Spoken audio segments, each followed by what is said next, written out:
My name is Phil, and I have medically controlled post-traumatic epilepsy.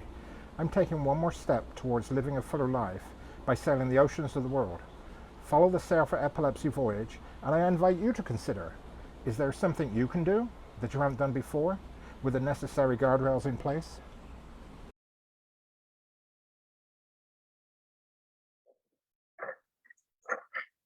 Good afternoon. I'm Phil Hayden, President of Sail for Epilepsy, and we're in the Atlantic Ocean. We are 1,100 miles from Boston, 1,500 nautical miles from Florida, and now only 1,100 nautical miles to go to the Azores. And by the way, for those of you who like swimming, it is 18,000 feet deep. Be careful what you wish for. I just want to give you a quick view around, and I'll tell you very briefly about Sail for Epilepsy, and then we'll go into questions. We have some pretty interesting questions. So just turn the camera around. Here's off of the starboard side of the boat. Nice clouds in the distance. Today is a beautiful blue sky day. For those sailor aficionados, we're having 15 to 20 knots of breeze. At the moment, we have the code 0 up. We will be changing sail. Those are the Leopard eyes, by the way. We will be changing sail shortly to an asymmetric spinnaker, and we'll be running downwind. Just on the we at Sail for Epilepsy have the mission of educating people about epilepsy and promoting the One More Step challenge, where we challenge people to live a fuller life. We are sailing with our virtual shipmates, and you can see their names for us here on the sailing vessel Ingwe. So we've had a great few days, and actually a great week since our Facebook Live, our last Facebook Live. And now what I want to do is get into answering some questions, because we have a lot. And what I'm going to do, if you're wondering why I'm pausing, somebody is reading the questions to me. I will repeat them, and then I will attempt to answer them. So let's go ahead with the first question. Have we seen any interesting ocean life? So we've seen lots of ocean life. In fact, this morning, just after sunrise, we were up doing a sail change, I think. I don't know, I was a little tired, so I can't really remember. But I looked at the stern of the boat and saw a dolphin do a total jump out of the ocean. It's absolutely phenomenal. We are noting that more and more we see dolphins. I think they're always here. It's just that we're looking more. Something that's incredible, and you can read about this in the blog, Portuguese men of war. I've never seen so many of these jellyfish in my life. Incredible density. We are looking for whales. We think we saw a minke whale one time, but we are still looking for the elusive fish. We do believe the stocks have been exhausted. Either that, or our chief fisherman, Rudy, needs to get a new job. Oh, but we did get one fish, I just reminded. A flying fish gave itself up and jumped on the boat. However, Emily heard it hit the deck and immediately got the boat, pushed it back into the water. So that was, an accidental catch and release. All right. How is sailing today? So sailing today, as I said, about 15 to 18 knots of breeze. We're going relatively downwind. And it's just relative. It's relaxing. We just did what's called a jibe just before we came on here. We started it slightly, and we are just going along in general at about 7 to 8 knots. Our goal is to be a minimum of 7 knots in order to outrun a weather system that will come in sometime in the future. I am not saying when, because I want to re-promote to you. There is a competition ongoing in which you can write when we are going to anchor, the date and the time in the Azores. So if I were to tell you about what we're outrunning and why, it might give you a clue. I am told by the crew that I'm not allowed to compete because I'm doing the navigation. However, they did say I have to give the prize money. For all of you who want to enter, the winner will get a t-shirt if you give us your contact information, Sail for Epilepsy t-shirt. Next question.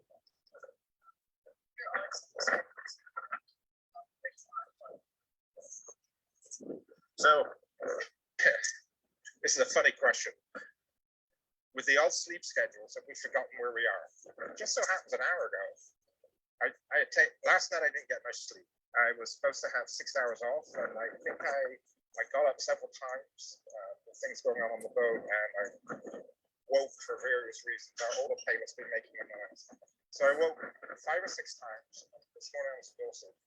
I woke up and I thought it was at home.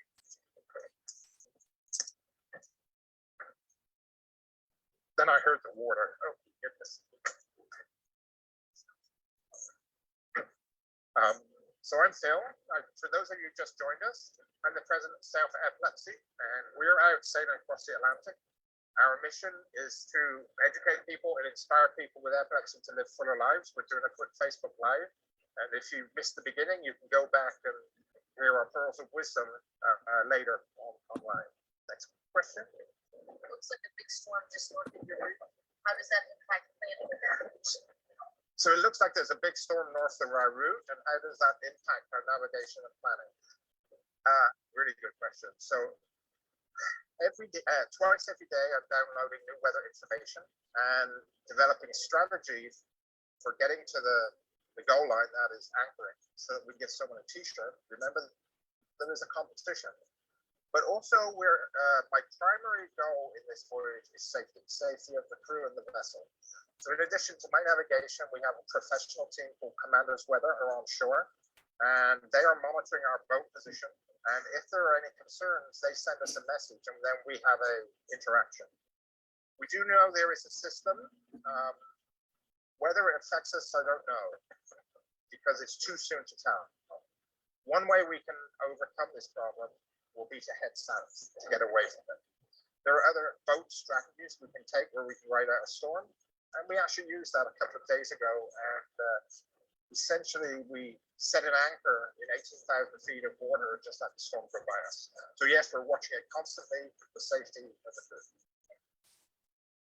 If anyone has questions, would you please put them in the comments? Because Kimberly is ready to ask additional questions that are coming in on the Facebook Live. And Kimberly, do you have a question right now? I have a comment and then a question. Bill says, nice job on the flying fish, Emily. And then a question from That's a good one. a question from Jared. His daughters wanted to ask, what do you do when you have to dump raw sewage off the boat from the restrooms, showers, etc.? How do you do it? And are there certain rules and regulations? Yes, so in terms of getting rid of any waste products, there are very strict rules, we adhere to them totally. So let me just start. We have food in packages, plastic, cans, bottles. None of that goes overboard. The rules have changed, and when I do racing, we have a zero tolerance for people throwing things overboard. We want to protect the ocean life. That being said, there are some biological products that can go overboard when you're a certain distance offshore. So if we have, some scraps of food, we can throw those overboard, they'll decay, or they'll be eaten. Similarly with sewage, we have on the boat holding tanks, they're called black water tanks, where one can do what one does to fill those tanks with product. But when you're well offshore, such as we are now, there's actually a valve where you can let those products be released into the ocean, and they're dramatically diluted, as I keep repeating, 18,000 feet of depth. When we're close to shore, it is illegal to do that. And if you're actually caught doing it, you would have a hefty fine. So there's a lot of regulation on this. Other water, like if you're washing in the sink, the water that goes from the sink goes straight out into the ocean. Is there another question, Kimberly? Yes, a question from Roy. What is the best meal you've had on board during the trip?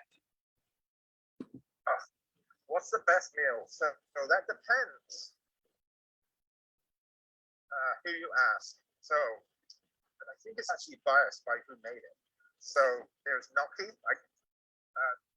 My crew actually wrote this down.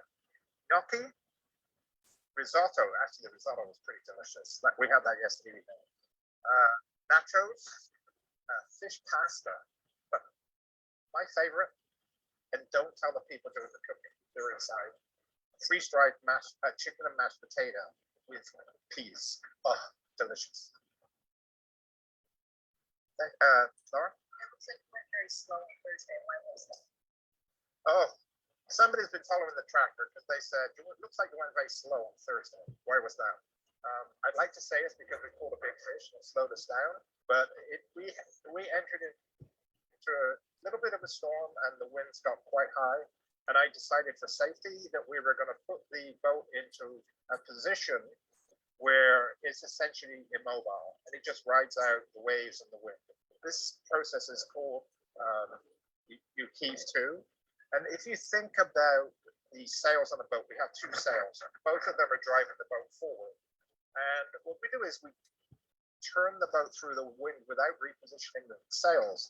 One of the sails effectively tries to make the boat go to the left, and the other one tries to make it go to the right. So the winner is going nowhere. And then we sit in the waves and we just bob up and down. And it was actually quite fun. Once we hove to, we were then bobbing up and down. We made coffee, started having a few jokes, and had a nap. And then what was happening, we were just drifting with a little bit of windage to the side of the boat. And we did this for about 12 hours, and then we started sailing again. We've been sailing since. Next question. So for those of you who just joined, I'm Phil, president of Sail for Epilepsy. We are out on the Atlantic Ocean, and we are 1,100 miles from Boston, 1,500 miles from Florida, and only 1,100 miles from the Azores, and it's 18,000 feet deep here. And remember, we have a competition for a Sail for Epilepsy shirt. If you can guess when we anchor, date and time, and you'll find it up on the website, on social media, you'll find the information, and we can put it in the comment. Kimberly will do that. So we're here to ask questions, answer questions. Well, and what's the next one that's coming? Is the green flash real? So I have always said it's not. I am a believer in that. So what is the green flash? So when the sun sets, just as the sun sets, you have like a yellow orange color of the sun at the horizon that sets. And then you can get a little green flash. And I have said to people before, oh, I think this is baloney. We had one last night. And it wasn't just one person who saw it. 4 of the 5 crew members saw it, all at the same time. And it was absolutely spectacular. Now, I don't totally understand why the green flash occurs, but it's something to do with as a sun, like with a rainbow, as the light goes through the raindrops, it diffracts the different colors of the light that make up the spectrum. And what's happening with the green flash is essentially a similar process. And for reasons that a biologist here doesn't totally understand, it's the green light that can get through. And that's why it's the green flash. What's in our medical kit? Oh my goodness, I think the kitchen sink and a lot more. Our medical kit is the biggest medical kit I've ever had on a boat, and I'm really happy it's so big. Emily, who managed to take care of the flying fish, was our chief medic on board. She took training for what to do. She already has a lot of medical experience, but she's taken training for being offshore because we have to look after everything. Our medical kit consists of, actually we have a defibrillator, an AED, bandages, we have devices if you break a leg, tourniquet, lots of medications, various antibiotics for different infections, nausea medications, scopolamine patch, down to ginger tea. The medical kit, to give you an idea of the size, is in a bag that is approximately 3 feet by 1 feet by 1 feet. So what's that? 3 cubic feet in size. And I'm really glad that it's been sorted out because going forward, I've got a great medical bag on it. Next person. I've got one. Kimberly? Yes. Bill wants to know if you caught the recent lunar eclipse. Oh, I did for the rest of the crew did. The question was, oh, you heard the question. Kimberly's on the line, I'm sorry. Yes, so I went to bed at about 11 p.m. that night, and it was just, I had to sleep. Being a skipper and doing all the things on board, it's exhausting. I had to go to sleep, and I thought, oh, I'm sure it'll be beautiful. But I'm told in the morning it was a great lunar eclipse. Everyone saw it. And also, my son actually saw it in Montana. We got a beautiful picture from him. So yes, I'm told it was wonderful. We did see it.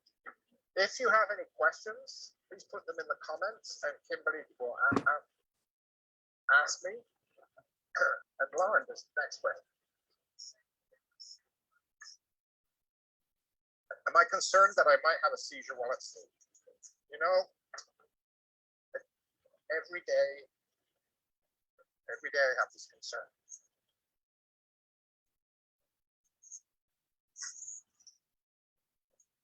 But let me come back. No, sorry, another question?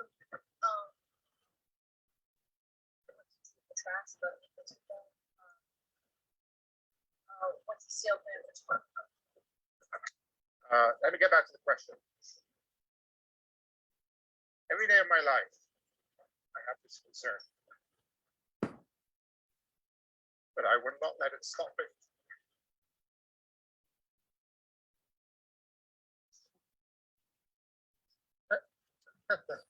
And that's why we're doing one more step.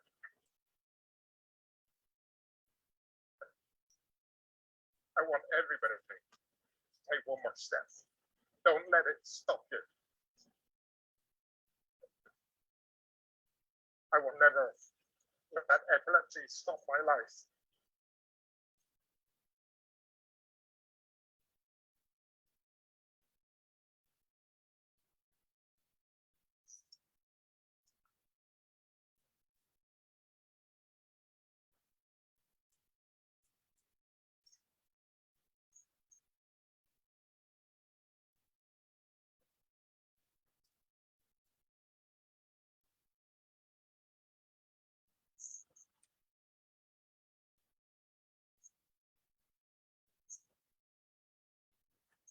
Okay.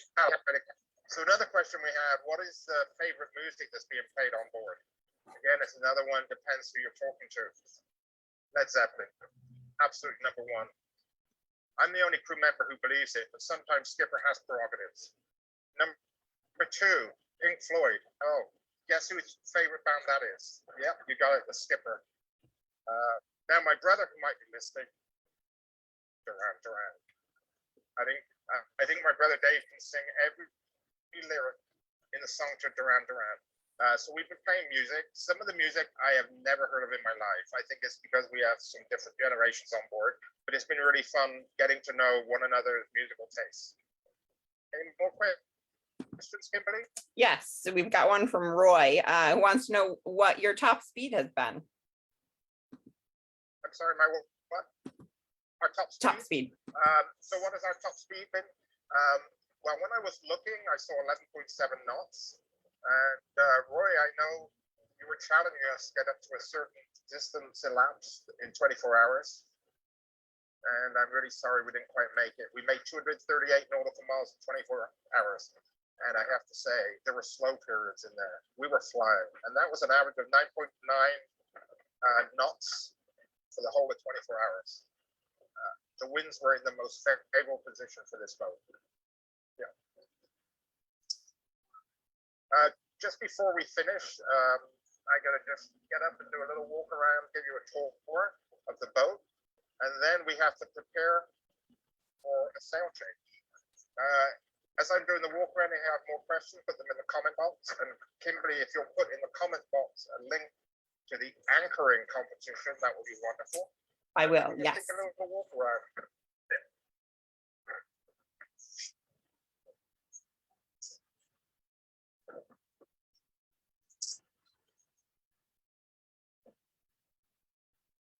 So this is a Leopard 50 Catamaran, and on this sail, you see these are Leopard eyes. This was from the previous owner, and sometimes when I look at them, I think they're owls. Maybe that's sleep deprivation. Here's the beautiful Atlantic Ocean. As we had a little bit of a storm the other day, I said to the crew, I say, this is the Atlantic Ocean in all of its beauty and glory. Right now, we still have beautiful blue water. Excuse the wind. That's propelling the boat out of a secure position. Here's some of the crew. There's Rudy, Emily, and Greg. Notice it's hard to see them. The boat is absolutely covered in salt. We've been thinking of opening a new salt mine when we get to the Azores. We've had water crash over the top of the boat, and it always promotes a little bit of laughter. You may be able to see down here a little black line going out the back of the boat. That's Rudy fishing, and he does assure me this afternoon we will catch the biggest fish. Of course, we all say any fish will be the biggest fish. So every night at 6 p.m., we sit out in the back here. We have this is our one dinner that is compulsory. We all sit together and we eat, relive the stories, laugh, and you see we have a chart up attached to the window. We're showing our transit across the ocean. One of the reasons for having this chart, I often sit looking into that window and I get a reflection of the ocean behind me. My body is swaying one way, but the reflection is swaying the other way. And oh my goodness, it really plays to your vestibular system. Just down here, there's a bunch of lines. We have them coiled in separate piles so that if we need to make a very rapid change to our lines, that they're immediately free to go. We have little bags, and in here, for example, some apples, oranges, and another set across the other side. Now, as a clue, in terms of them going to anchor, the bags are starting to get empty. So there is definitely the desire to get there. Although we're in this moment where it's just wonderful being out here. We have absolutely no idea what's going on in the news. I don't know if that's good or bad. And it is so nice to just be disconnected from the reality of society. So here's the boat. I'll head back. Kimberly, are there any more questions? Just a comment from Roy who says, wow, 9.9 average is amazing.